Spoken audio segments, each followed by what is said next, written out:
Nothing is more important than having an attitude of gratitude. And with an attitude of gratitude, you can reach all kinds of aptitude.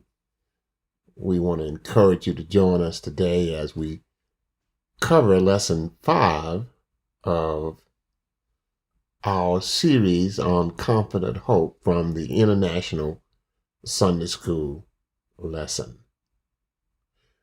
What does it mean to have an attitude of gratitude? In our lesson today, we see where 10 lepers came to Jesus, begging him for healing, or to have mercy anyway, is to use that term. And he blessed them, and one of them turned back. Let's look at our scripture. Then one of them, to thank Jesus, then one of them, when he saw that he was healed, he had left and saw that he had been healed of leprosy, he turned back, praising God with a loud voice. The question becomes, why was only one of the 10 that Jesus healed grateful? Do you take life and living for granted? That's what we're going to look at in today's lesson. Let's begin by looking at our major questions in the lesson. Imagine how physically and emotionally difficult it was for lepers to survive in Jesus' day. How did you feel when facing the pandemic of the coronavirus over the last year and a half or so? I imagine you had a lot of concerns, as the lepers did in their day. The second question, do we ever fail to thank God for the mercy we receive through Christ? Do we ever reject others because of religious or ethnic prejudices? And then we'll go into the questions in our lesson. Let's take the first one. Why is the book of Leviticus so hard to read? That's in the beginning of the Bible, Old Testament. What is the book of Leviticus? Question 3. What is leprosy in scientific terms? Why was suffering from this disease compared to a living death? Question 4. What does the book of Leviticus reveal? Question 5. What are some of the things in the book of Leviticus that was critically important to Jesus? Question 6. Why did Jesus order the men healed from leprosy to show themselves to the priests? Why was it important to verify healing in the Old Testament? Question 7. Why is it hard for some of us to treat others as we wish to be treated? Question 8. What was the requirement for people who had leprosy in Leviticus? Question 9. When did the healing of the 10 lepers happen? Why not right away? Question 10.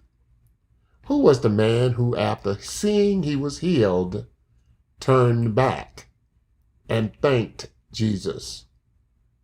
Who was the other 9? Where did they go? Why did they not go back and thank Jesus? Question 11. What did Jesus tell the man who thanked him for the healing? Who is ultimately responsible for our healing? Question 12. How many accounts are there in the Bible where Jesus heals lepers through physical contact? A part of that same question, where are those stories found? Are there other stories from a special source in Luke called Source L? Question 13. Why do Bible scholars believe that leprosy discussed in the Old Testament and New Testament is not leprosy at all? Question 14. Why was leprosy considered so severe? Why was it advisable to not touch or come near a leper or lepers? How does this illness compare to COVID-19? Question 15. Why did Jesus choose to touch the lepers in the story even though he didn't have to do so and it was very contagious to do so? Question 16. Do you think that the 10 lepers who cried out to Jesus wanted more than physical healing? What more did they want? Question 17. Why was there so much animosity between Samaritans and Jews? How does this story in the parable of the Good Samaritans show what Jesus thought about these differences? Question 18. What does the depiction of Samaritans in both accounts in Luke teach us about loving our neighbors and loving aliens as well? Question 19. Should our religious ancestries or physical condition determine our relationship to God? How big is your religious tent? Are some invited in while others kept out? Why is 11 a.m. Sunday morning the most segregated time in America and in the world? These are our questions for our lesson 5. We hope you will join us for our Sunday school class on Utqiagvikpc.com for additional information, Utqiagvikpc.com, and on that same website, under events, you will see a link to our Zoom session that starts every Sunday morning at 9:30 a.m. Alaska time.